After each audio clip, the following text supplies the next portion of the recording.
We hope you enjoy this recording of the Patents Access to Education 2020 Assistive Technology Exploratorium. Perfect. So we are recording this for folks to watch at a later time. So again, in the chat box is that link to the slides, tinyurl.com/explore comic. And you can share this comic with the folks that you are working with. And we will have some time to ask those questions in the chat box. This is a great time to ask like, hey, can this be used with this way? Or, oh, I've already borrowed this. This is how I've used it in my classroom. So I'm gonna pop those links in there one more time. So you have the comic book slides. There is a survey that goes to a interactive data wall. So you can see who has showed up, who is here, and what are their favorite tools. We've made a little word wall of superpowers. I love the fact that number 1 and number 2, mind reading and being in multiple places at the same time, are the most requested superpowers: teleportation, invisibility, and making others get over their fear of trying. I think that's a really interesting superpower too. So lots of good information. And as people are filling out that survey, this will be updated and you can see more and more dots on our little board of who showed up in Indiana. Any questions before we get started? Thank you so much, Jenna, for popping in that Schedule link if tinyurl is being blocked in your school district.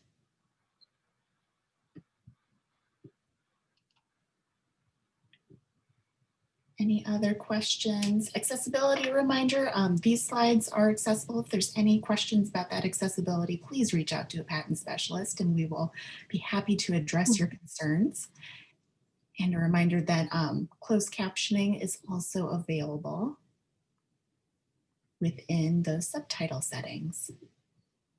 And I would like to add, so this is Kelly, that this is live, so nothing will go wrong. Nothing. Okay. It's going to be amazing. We're going to model failure so well, should it happen. All right. Are you ready for this, friends? Okay. All right, so our first specialist is Lisa Benfield, and Lisa's going to be sharing about iPad accessibility. I'm going to stop sharing my screen and turn off my camera.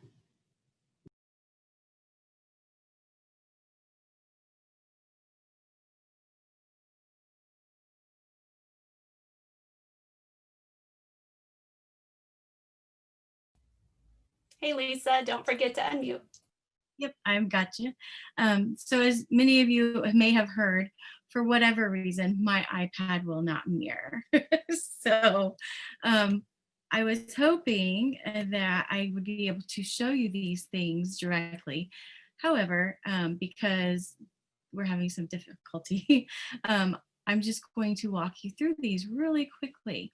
And so most of you have used or have seen iPads, and you've seen the differences between the pros, which I have an iPad Pro here. I have an iPad mini here. So this is a 12.9 versus, and then I actually have a regular size iPad here. So we use iPads for accessibility all of the time. We recommend them, not all of the time, but it's one of many other things that you can do.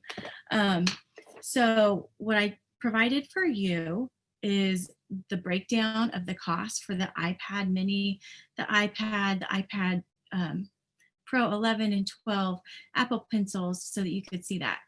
But I also included, there's a QR code for your convenience if you capture that. I also have created a document that hopefully is showing up on my screen. So I wanted to highlight a few of the iPad's built-in features that are superpowers that can help all of our learners. So one of them is text-to-speech. So you, on every single iPad, mini, iPod, you can set up text-to-speech. That way you can hear what you are reading or writing.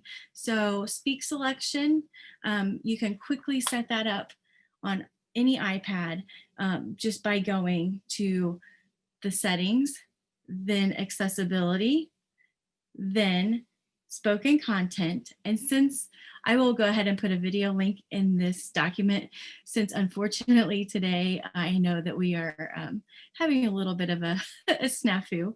Hopefully I'm the only one that has that issue. So the very first thing on this is speak selection. And so you're going to toggle that on. And so when a student long presses on a note or something in Safari, all of that content on that page, or at least in the part that they selected, is going to be able to be read to them. So also there's Speak Screen, and that is a great feature that's available on iPads now. And it's in that same area where Speak Selection is. So if you hit Speak Screen, go to your web page that you want to surf, then you will be able to put 2 fingers from the middle top of your iPad and scroll down, and you are going to be able to hear everything that is on that screen. Everything will be read to them. And then also a new feature about a year ago, they added typing feedback. So as a student is writing their document in Pages, they will be able to, you could set it so that every word as they have typed it is read back to them. So if they use the wrong verb tense, they will be able to have that read back to them. So also another thing for you to know about is speech to text. So how many of you use that dictation feature? It is an easy thing to turn on for your students as well. If you go into general and then, so this one's in general, this is an accessibility feature that is listed under accessibility, but you go to general, then keyboard, and then at the bottom, you have to have enable dictation toggled on. So anything that you are speaking within a message, within Pages, within many of your apps, if you're searching for something on Safari, you'll be able to use that dictation feature.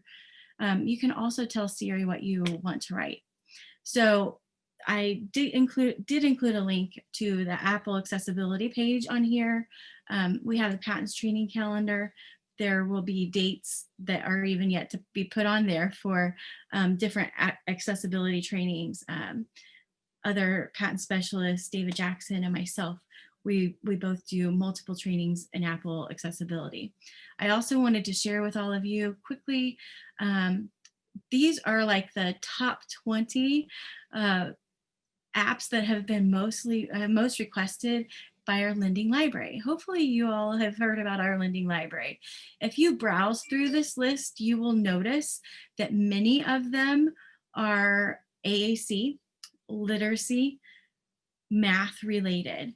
So that is how you guys are supporting your Indiana learners. And I wanted to bring up that even if you see an app that you want to try on your iPad, or borrow an iPad or a mini, if there's something that's not currently on our lending list, which I have put a direct link so that you can search the available apps, then please let us know. It may be either something that we can get or we can trial. Please let the lending library staff know that you would like to try that. And then the last couple of things I wanted to talk about before I turn this back to Jessica is iPad mini, iPad and mini cases. So we have a Dux case here, and here's the Apple Pencil. That's the next accessibility feature that I wanted to share with you, so that you can actually write in your notes, which I can't share my screen. So you can write in your notes, and then we have different cases that are available to keep the iPads protected and safe. And then we also have keyboard cases. So we have multiple cases that are available, but all of your iPads are going to come in a protected case when you borrow them. So lots of accessibility features within an iPad. And so I'm going to turn this on over to Jessica. Thank you so much, Lisa. I love your resource that you made. All right, so the item that I wanted to share with you is the Smooth Talker. We have a lot of sound generation AAC devices. So devices that when you click on it, it makes sound. And we have lots of single button, like it's just one button with one message or perhaps multiple messages. This one is a newer addition to the Lending Library, and I really like it because it has a lot of features that teachers are wanting that maybe are on a bunch of different devices all in one spot.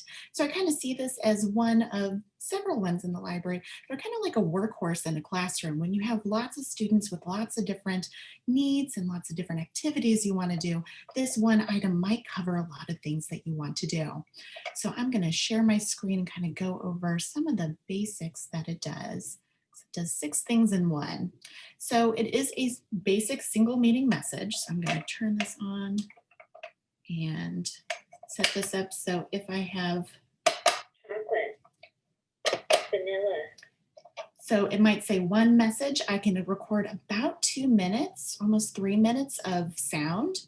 So just one message. I can also set this up to be a sequence message. So maybe it's something like a knock knock joke or the Pledge of Allegiance or parts of a story.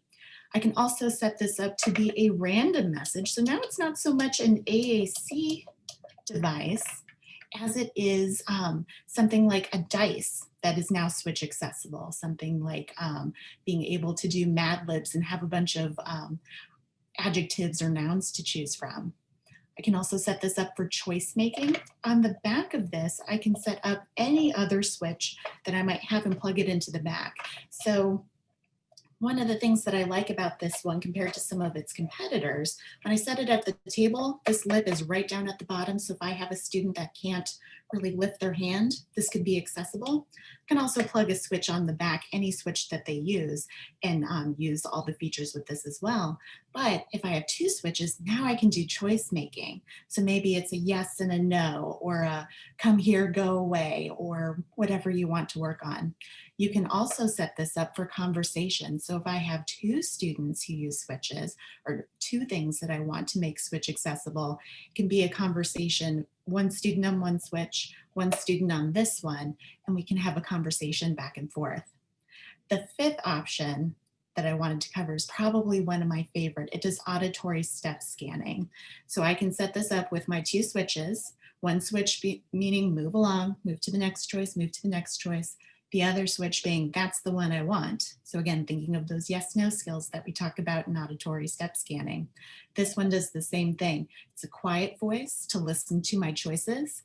And then I use my other switch to select and it says it louder. That's a really great skill. And if my student can do auditory step scanning, it suddenly opens up the whole world. I embedded on this slide a really nice video kind of going over the features that I just mentioned, as well as 12 ideas I had for using this for literacy. So single meaning messages, how we can practice pattern of language, conventions of text using core words, early phonological awareness, early phonemic awareness, narrative language, lots of different ideas. And this can be a great tool for all students. You don't have to be a student needing AAC. You don't have to be a student needing switch skills, but certainly this can be fun for everyone. One other feature I wanted to point out, when you borrow this, it does come with a mail plug where I can plug in any switch toy, and now I can pair language with that switch toy. So maybe I'm gonna borrow that bump and go train from the Patents Lending Library, and I'm gonna make my core word be go. Nice little hidden feature. This spot where I can choose what mode I want to choose in is also a card holder for my language. So again, when we use switches for language, we don't have naked switches. We always dress them up with a word. So I might have my visual in here for go. I turn on that switch and it makes the car or the train go. So lots and lots of different ways to set this up. Of course, with almost all of our single meaning message switches, we're also looking for mounting ability. So this does have the ability to mount on pretty much any standard mount that you would use with a wheelchair. All right. I love that never a naked switch, Katie's takeaway. Yes, no naked switches. If we're going to use switches for language or pretty much anything, we want to have some type of visual input for that student to understand this switch means something. And maybe when I change the meaning of it, it means something else. So I need to change the visual too. Hashtag no naked switches. Absolutely. How would you know when the student wants to initiate? It's always a 2 switch option, 1 switch, and we try to keep that motor plan the same, is my move along, move along, move along. And the other switch is my, that's the one I want. So in this case, if I wanted to do, this won't make as much sense. chocolate, I have 3 different flavors of ice cream, vanilla, chocolate, vanilla, and strawberry. So they would listen to, strawberry, chocolate, vanilla, and they could listen to that in that pattern over and over again. It's not gonna skip around. It's always gonna be in that same pattern. strawberry, And if strawberry is the one I want, then I go to my other switch, hit strawberry, and then it'll be even louder when it says it. So they have that ability to listen to all their choices and then select, that's the one I want. Symbols or pictures or both? I think it depends on the user. What do you, anyone else have an opinion on that? I think it depends on your student. All right, so our next person is Jenna. Jenna's gonna be talking about some iPad apps. Friends, yes, Lisa did a wonderful job at the beginning talking about her all the iPads she has and all the iPads we have available in the lending library, in addition to all those cases. So you can definitely borrow the apps that I'm going to talk about today on an iPad, but I wanted to point them out because they are free and they're really universal apps across all platforms, Android, iOS, Windows phones, if that's something you still are working with. So let's take a look real quick at my slide in the comic book, because kind of like Lisa, I'm having a bit of some difficulty sharing today. So we'll make it happen in a different way. All right. So what we're looking at today are Office Lens and Adobe Scan. Again, 2 no-cost apps to you, and you can borrow them on an iPad from our lending library. I'm pairing both of these with Microsoft Edge, the browser, and the browser can be downloaded on a Mac in addition to your Windows computers. So the Edge browser has some really cool read aloud functionality built in, which is why I want to show how these apps can pair with Microsoft Edge to make documents accessible. What I'm focusing on today is for maybe a student on the back end who gets sent a digital document or has a printed copy of a worksheet or a passage that they need to have read aloud. And so I'm showing you some ways they could make it accessible, or you as the teacher can make it accessible before you share it out, which is really the goal. That's universal design, when we share things that are already accessible. So we're going to start with this quick video on how to use Adobe Scan on an iPhone, and then I'll take over from the phone part and show you what it looks like in live time on the computer.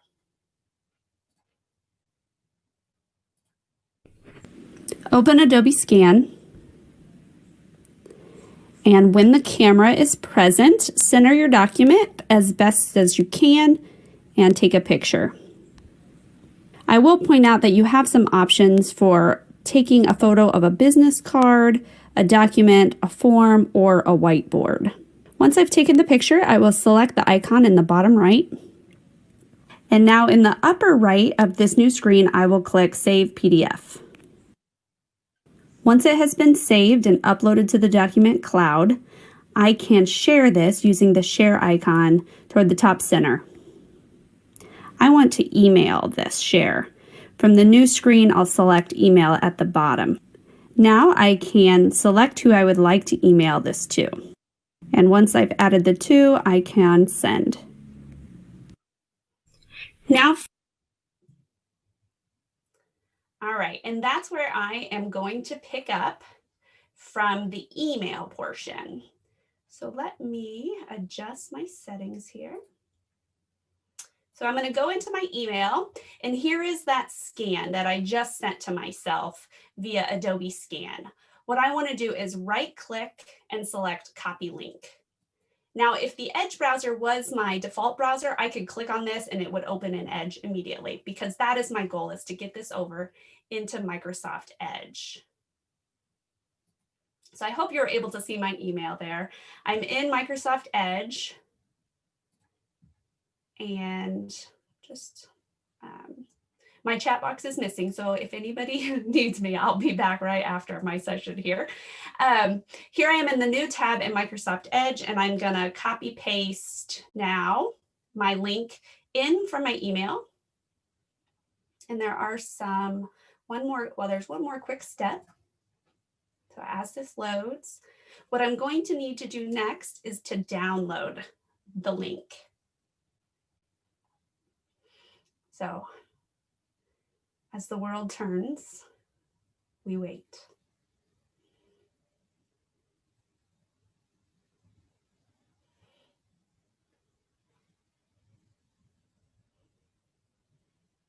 All right, so it's loading, and in the upper right-hand corner, there is the download icon. So I want to click download. It will download and bring up a preview in the bottom left now of my screen. And once it's downloaded, I can click on that to open it in Microsoft Edge. Here we are. So I have taken a picture of this Universal Design for Learning printout with Adobe Scan. I then sent it to my email through that same app. And what Adobe Scan did for me is it used optical character recognition, or OCR, to make this text accessible now. So for instance, I am in Microsoft Edge, and up at the top, what is awesome is that it has a read aloud feature built in. So I'm going to click on read aloud in the top center and let it do its thing. Universal Design for Learning. So you noticed it started with that title, and it'll work its way down automatically. I just paused it using the play pause button up in the center. If I want to select certain text for it to read, I can highlight the text with my mouse and right click and say, continue to read aloud from here. Universal Design for Learning, UDL, is a research-based strategy that provides flexibility in So that is Adobe Scan paired with Microsoft Edge. Edge is available for download on your Windows or your Mac devices, and that read aloud is built in. So the read aloud is there for any website that you go to. In the upper right-hand corner of the 3 horizontal settings dots, there's a read aloud function as you scroll down. If the read aloud is grayed out, then the read aloud won't work with that website specifically. But I have found it will work for most websites where we might be directing our student to read a passage or read an article, that sort of thing. So a cool way to use Adobe Scan, and Office Lens has some great features as well. Before I wrap up, I'll just point you back to that slide that has a link to some info on Office Lens, and it will walk you through the steps of Office Lens scanning and then some features of Office Lens like Immersive Reader. And now I am going to kick it over to David. Hi guys, I'm going to be switching cameras, and if you want to, you still got the slide up, you can go to the next slide, but I'll be switching cameras. I'm going to be showing you on the iPad with the document camera. So I'm going to switch over here, and bear with me while I switch to this. Hopefully this is going to look all right, and I have to change my background.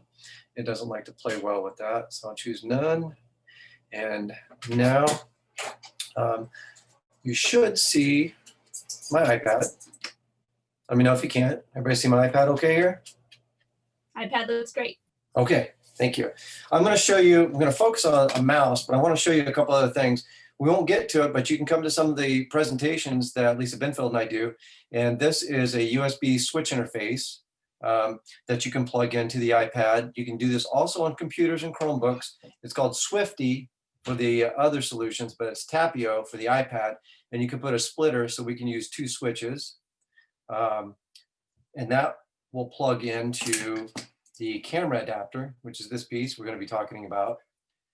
And you can also use this switch interface, Hook Plus from AbleNet. You can do 4 switches, plugs into the iPad. And this stopped working, unfortunately, yesterday. This is the Bluetooth switch interface from AbleNet. It works great. It's got 2 switches. You can plug in external switches here. So if you need a proximity switch or a any other kind of switch, you can plug those in here. And you can also program in keyboard shortcuts for like play and pause, go to the next track. So if you're going to use YouTube or music, you can do those kinds of things with these kinds of switches. So those are webinars that you can set up with us. You can come attend. We can go really deep into those, but I want to show you today is using the camera adapter, this thing here from Apple. This happens to be USB-C to USB-A, and it's 20 bucks. If you have a Lightning, an iPad with Lightning connector, it's 30 bucks for this adapter. But then you use just a regular mouse. You know, these are lying around everywhere. Any USB controlled mouse will do some of these functions I'm going to show you. But what I want to focus on, left click, right click, and then the scroll button, it works on the iPad, and the button where you click, you can make that select thing. So what I'm going to do is I'm going to plug this into the iPad here, and you'll see a circle pop up. Oops, I didn't want to do that. So there's the circle. So you can see it moving around. It's kind of hard to see on the screen, but it knows that what you're doing. So that pops up. Now I'm going to go down to settings. So I can use the mouse automatically. Now the circle is going to go away if I go to settings, but you see it's still kind of moving there. I'm going to click on settings. I'm going to go over here to accessibility, and I'm going to scroll down to pointer control under physical and motor. I'm going to click on pointer control, and these are the settings. You can change the color of this circle. You can choose red. Now, when you're here looking at it right in front of you, red is easy to see, but it's kind of hard to see on the screen with this camera here. So I'm going to use green, and the stroke size, that's the outer size of the ring. I can make that smaller or bigger. So those are a couple things you can choose there. And see how the circle changes to a rectangle as I go over the word accessibility at the top? That is because I've selected pointer animations here in the middle. So if I turn that off, it just remains a circle. But if you need that extra visual support, you can turn that on. I can increase the contrast, and so the inner of this circle gets a little darker when you choose contrast, increase contrast. Automatically hide pointer. If the student is using something or watching something, you don't want that circle to stay there, you can have that turned on. And if you let the circle set, or the pointer control sit without moving it for about 10 seconds, it will go away. And then you just touch your mouse and it'll come back. So there it's gone. Okay. And the color, pointer size, you can change this. If somebody has better control or you have smaller icons and you want to change that, again, you're going to suit that to your student needs, and the scrolling speed, how fast it goes across the screen. So those are the main things when you can set up for the pointer control. Then what you need to go and do to assign the buttons to do things, go to touch, assistive touch up here at the top, click that. And now we're going to go down to devices and go to USB optical mouse. It recognized that this is a mouse. So then I click on that. I left click on my mouse. I could tap on the screen. Now you see here button 1, 2, and 3. So button 1, I've already gone in here and selected these, but these are all the commands that you can do on the iPad. So you can scroll through. So whatever it is your student needs to do, you can adjust these to their needs. Okay, so I already have it set as single tap. I'm going to go back. Button 2 is the right button, and button 3 is the scroll button. So I've set it to home, and I'm going to show you how that works. So I can go down here and see how the bottom adapts. I click on that. That's like me swiping up. So I don't have to swipe up. Now I know I'm doing this with the mouse. It doesn't have to be with the mouse. You can do this with switches too. I'm just showing you with the mouse because, you know, for about 30 bucks, you can try some of this stuff. There are also wireless mice that have switch adapters on either side so you can plug in external switches. But I want to get to the books real quick. So we've talked, you've seen Tar Heel Reader before. So here is Superheroes.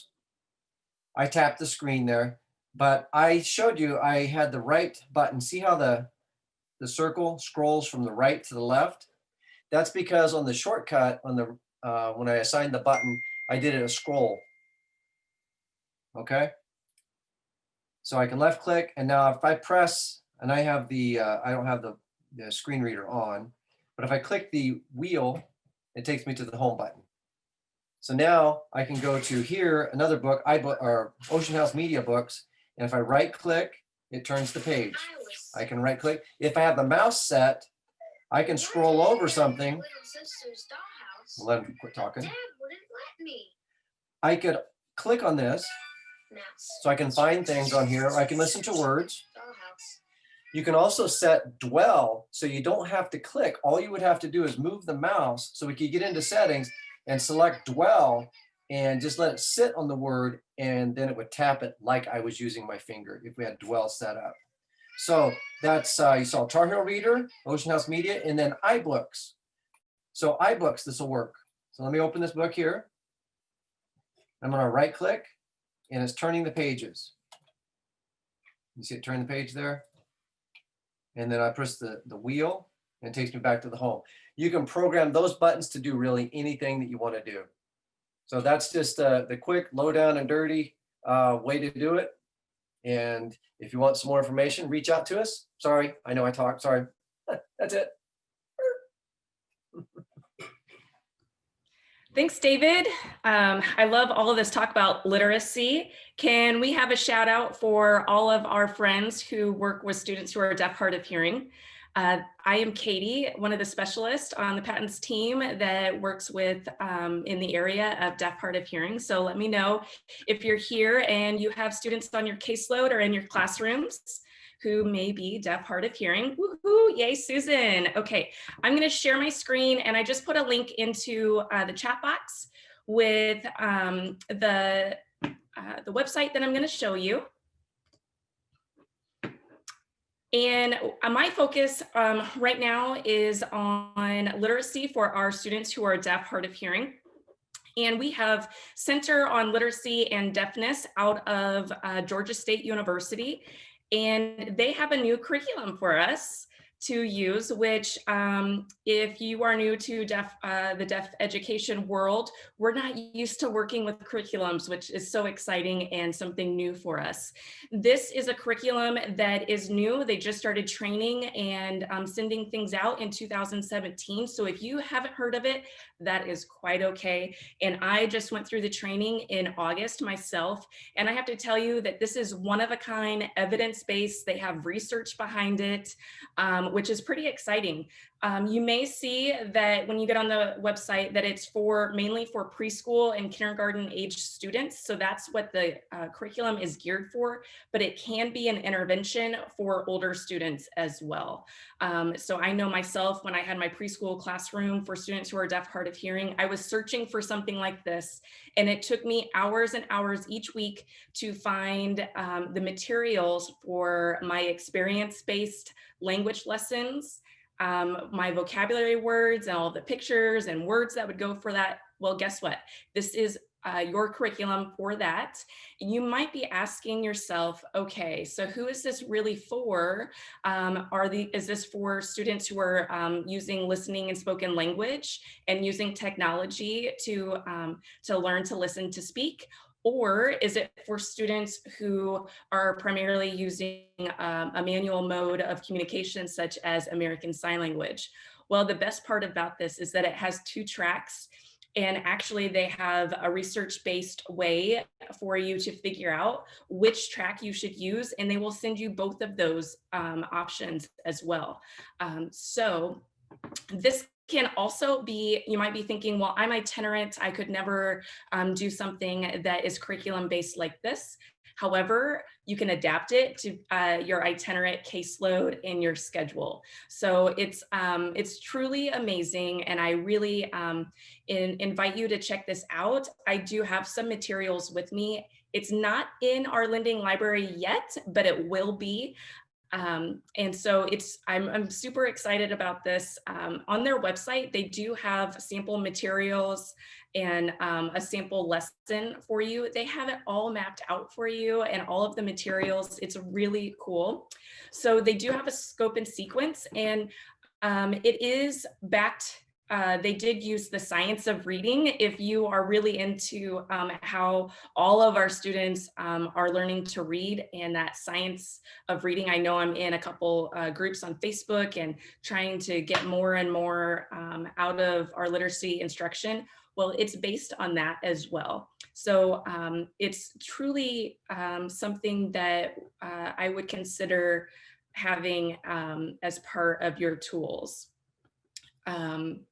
Let me know if you have any questions about this and I can help answer those and point you in the direction of how to have the training as well. So they will not allow you to buy the materials until you've had the training, which I think is pretty great so that we know exactly how these are supposed to be used. All right, well, I am going to go ahead and hand the reins over to Amanda. Thank you, Katie. This is Amanda. I'm Amanda Griselius, and I'm the newest patent specialist. So I'm super excited about being at my first ATE conference. My specialty areas are Google Chrome accessibility and integration, accessible educational materials and assistive technology for English language learners, transitions, and also SLDs at secondary level, and that would include dyslexia, which is a tool that I'm going to talk about today. Can really help with both of those specialty areas that I mentioned, EL students and students with SLDs. So I'm going to share my screen, and I have a quick video to show you about the CPIN. And I'm going to put this on so you can see it. The CPIN has several features. One of them is a text reader. Another one is the dictionary. Another feature is scan to file. And then the last feature is the recorder. Today we're going to focus on showing how the text reader works, the dictionary, and the recording. So I have a document that I'm going to use for my text reader. You do have to go very slowly over the text. So I'm going to select the text reader, pushing the center button. And once I get the cursor, that is my prompt that I can start highlighting. I'm going to press the center button and hold it down. The light will come on to indicate that it's starting to scan. I'm going to move slowly over the words.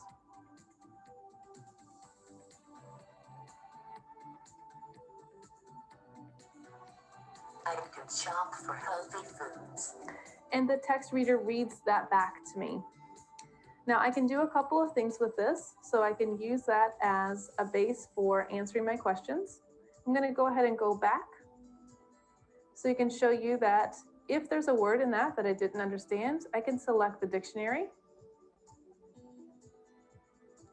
And I can choose, I'm having this translated from English to Spanish, so it's going to tell me the English definition and the Spanish translation. So I'm going to choose this word. Healthy, and it reads the word to me. And if I scroll down, it will show me what that means in English, in good health. And it will tell me the Spanish translation, which is sano. Another feature that the CPIN has, if you go back to the main menu, is the recorder. So this document actually is asking me questions. And if I wanted to record those questions, I could record it on this device. So this one asks what my favorite grain food is. To select the recorder, I click on the center button and I click record. This I'm going to click on the center button. I'm going to wait a couple seconds and then record my answer. Bread. So now I have the recording. I'm going to use the back button to save it. I'm going to play the recording.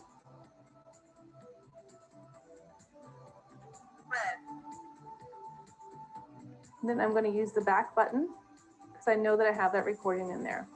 Now, the last feature that I want to talk about is that all of the scanning that you have done on this device is kept inside this device. And so you can take this and connect it to a computer, and all of those files can be sent to your teacher. So if I wanted to scan this document, have it read to me, and then my answers recorded, I could have those sent to my teacher as part of my assignment. This is a really great feature for students that have dyslexia that need to follow along with the text. It's also a great feature for ELL students as they're learning new vocabulary, that they can highlight the words, have it read to them, and hear the pronunciation and also see the definition. So I wanted to share that with you because the CPEN is a very valuable tool. I also wanted to highlight that we have this in our Lending Library. We actually have 3 different types of the CPEN, and a new CPEN has come out called the Lingo CPEN as well, and it translates into several different languages, including Russian, Chinese, and some other French. I think it has a couple different languages. It's brand new, so I don't know all the details about it. I'm really excited about learning about more. The other thing I wanted to show you about the CPEN is that in the end part of it, when you're hooking it up to the computer, it also has for headphones. So if a student is taking a physical exam, so that they're not called out from their neighbors, that they all can take a physical exam, you can use this.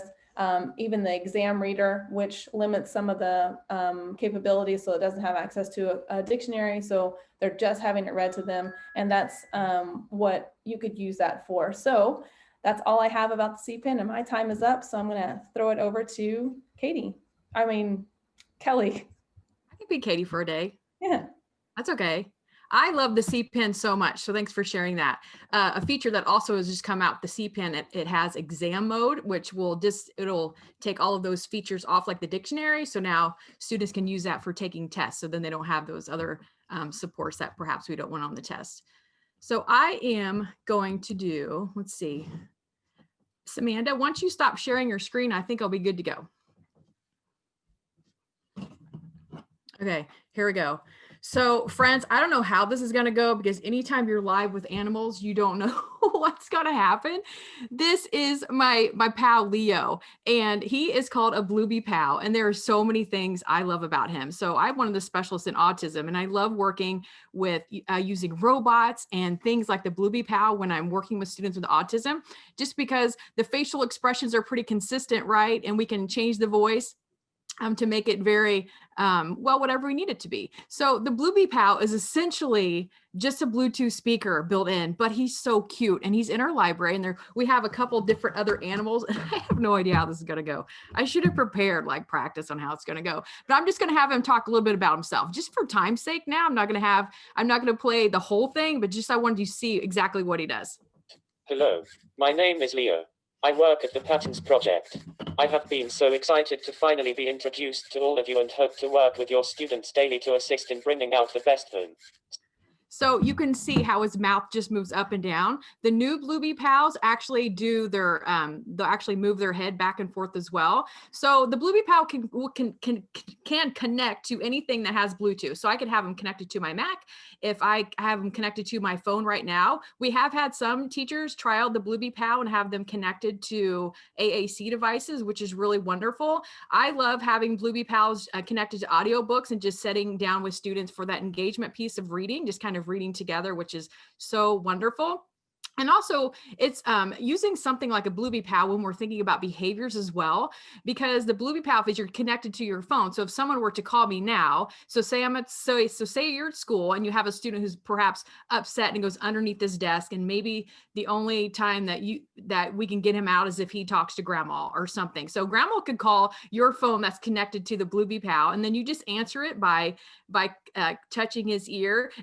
And then just set the Bluebee pal down for that visual as well. And then all grandma's voice output was going to be coming through Bluebee pal. So just think about different ways that you can use something like this. We did one time, our boss, Daniel, sounds like Simba from Lion King. And so we had him sing with Bluebee pal, and it was amazing. I wish that he would have called me now and we could have done that live. But Bluebee pal, look him up in our Lending Library. And so another thing I wanted to show you, which this is hilarious because I'm doing this live, is this How to Hug chair. So this How to Hug chair, if you have not trialed this with your students who really need that kind of deep pressure, some sensory needs, or a student with ADHD who kind of needs that movement, this How to Hug chair is so awesome. And we're not salesmen at all, just so you know. I would be a horrible salesman. I tell that to everybody, but these are in our library, so you should check them out. So what happens is once you open up the chair, and then I was going to sit in it, but I tried it earlier and I fell over. So that's not going to happen. So I'm just going to put my pal Leo in here. So what happens when Leo is sitting in the chair, this actually kind of replicates a hug and really gives that good pressure on the shoulders, and it's really comfortable. And plus they're able to kind of rock the chair back and forth. And just kind of an added bonus that I also like to suggest for some students who need that are just getting some of those tactile seats. And then you can also set that on top of the chair as well. So then you're getting that other tactile feedback that perhaps a student needs. So the Blueby Pal is so great for so many reasons for access to literacy. And this in itself, the How to Hug chair, can remove barriers towards literacy when those students are getting those needs met. So they are so great. So check them out in our lending library. And I think Bev has some pretty great thing to share as well.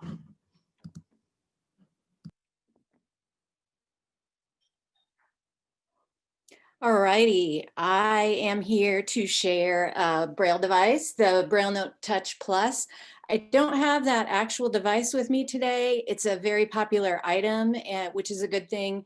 It's providing a lot of access for Braille students during the pandemic for them to get the documents and books and things they need.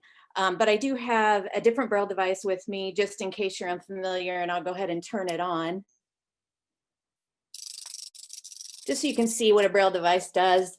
It allows you, it's like a little mini computer, and the display here has Braille dots that can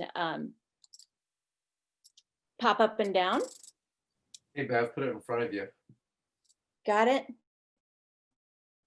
Okay, so you can see the Braille display and know what that's like.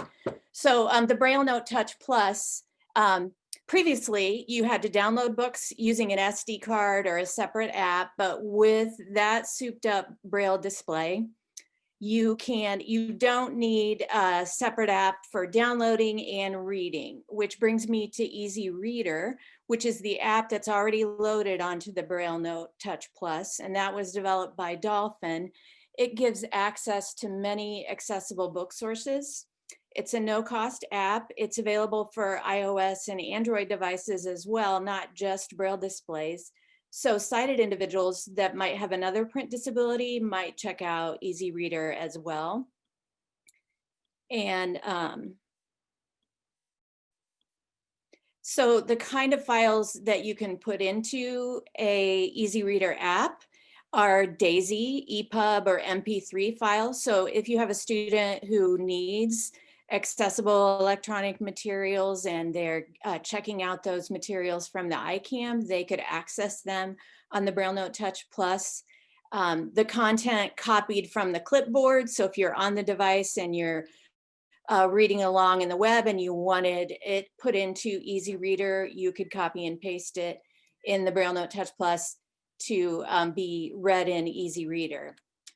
It also can connect to many, many different libraries, books, newspapers, magazines from sources such as Project Gutenberg, Mackinvia, or another library source such as Overdrive, if that's their public library source, Bookshare, etc. So access to so many different sources for books.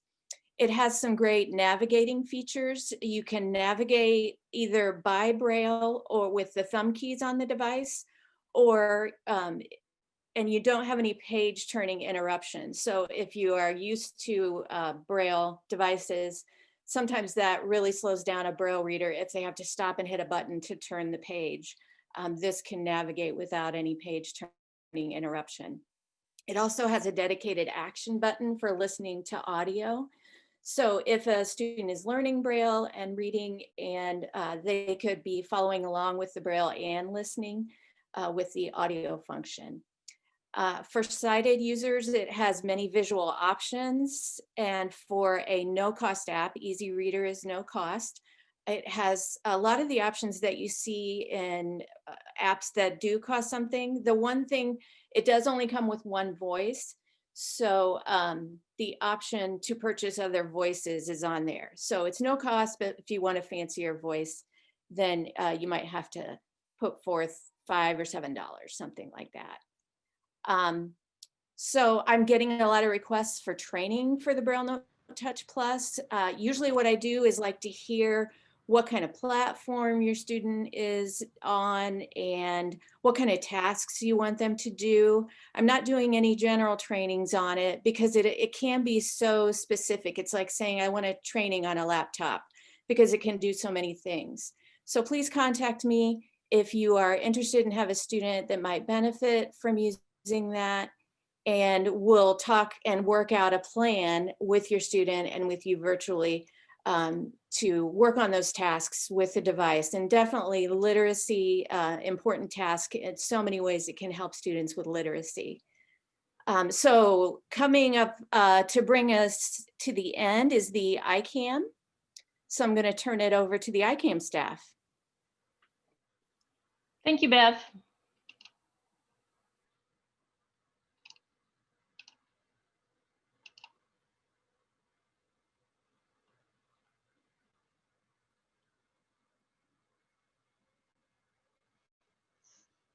Hello, everybody. I am Sandy Staubenfeld. I'm the ICAM Digital Services Specialist, and I think Jeff Bond is in here as well. We're here to talk to you about Mackin, which is our new supplemental and pleasure reading title service that we've been working very hard to get up and running for you. Can somebody just confirm that you can see my screen for me? Yes. Okay, great. We're going to start off with an introduction video from Martha Hammond, which tells a little bit about the Mackin.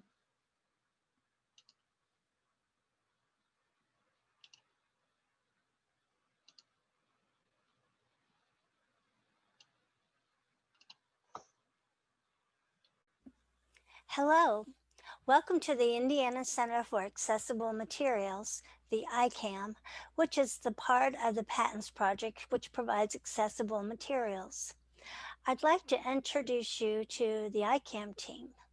So here in the middle is Jeff Bond. Here on the right is Sandy Staubenfeld, and I'm Martha Hammond. And this is Mackin Via. Mackin Via is a digital audio solution for students who struggle to read traditional print.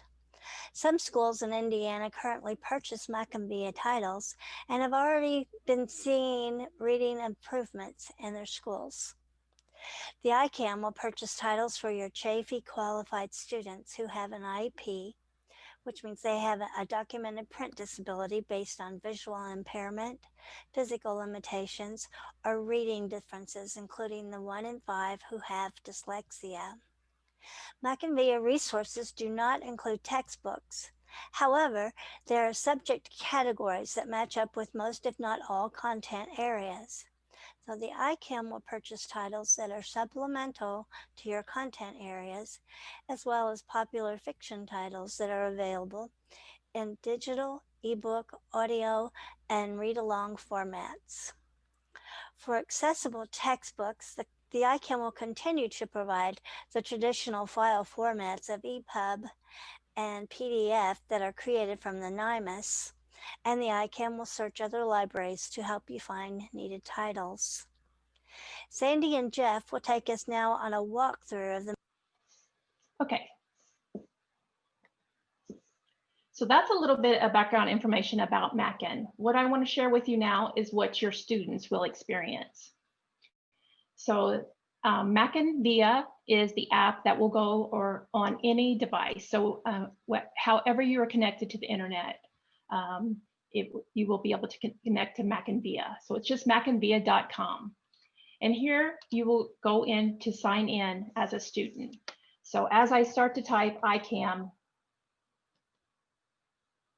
it's going to show you we have an elementary school library, a high school, and a middle school. So this student that I'm going to show today is an elementary. So we're going to go to elementary. The user and the password will be provided to you in an email. And Jeff has made a video about that I'll show you where it is, or if we have time, I'll show it at the end. And then here I will log in.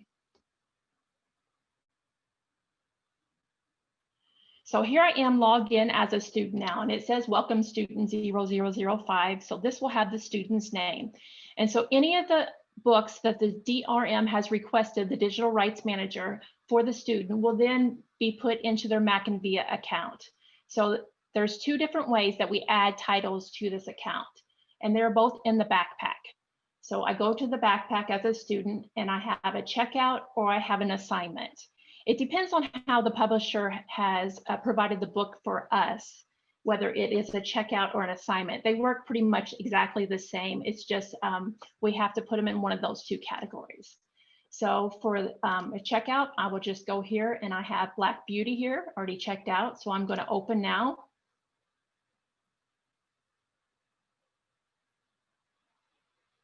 And here is my book. So I can just go wherever I'm ready to start reading. A box on the ear as made him roar with the pain and surprise. As soon as we saw the master, we trotted up nearer to see what went on. So as it's reading, you can pick from a couple of different voices that are here and speed up the rate that it speaks in the button next to here. You have a few other options here. When I linger on a word, I can have the word underlined. I can put in a note about the word. I can have a dictionary brought up that tells me the definition of the word. Unfortunately, it will not read the definition. I've talked to Mackin about maybe adding that in the future. It will only read this part of the dictionary. I can put in highlights. I can put in bookmarks. So it has lots of different features here that I can use as well.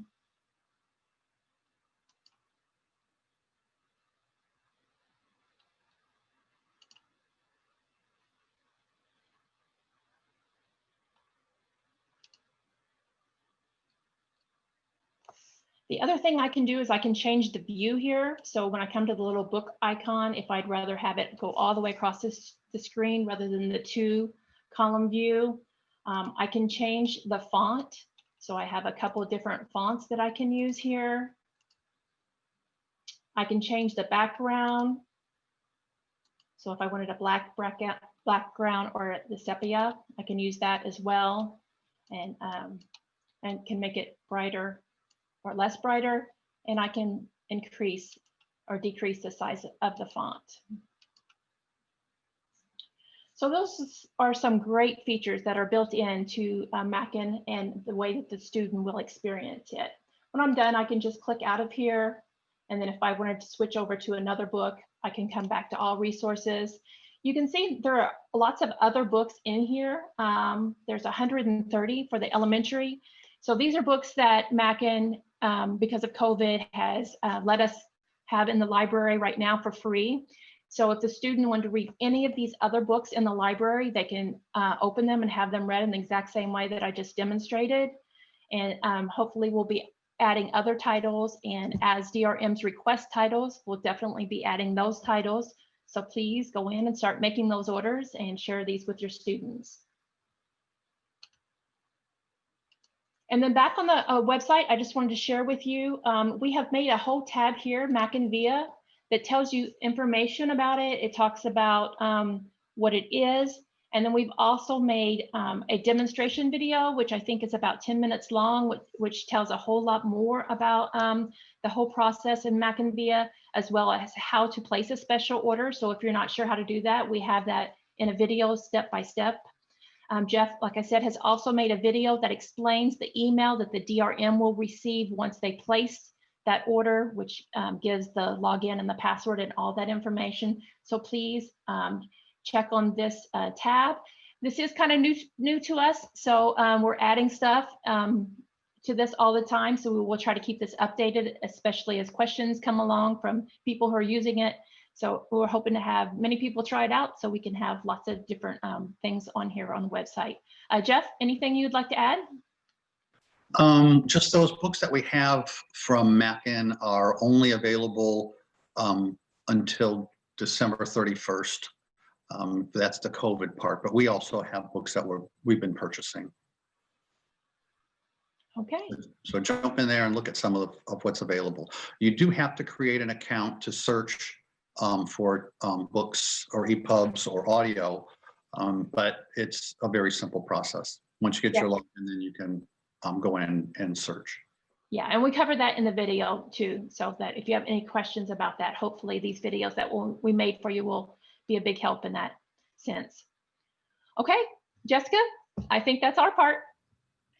Thank you so much. I hope you guys had a great experience with our very first ever virtual Exploratorium. To connect with us or to learn more about the Patents Project, follow us on Facebook, Twitter, YouTube, and find us at patentsproject.org, spelled P-A-T-I-N-S, project.org. Thanks for watching.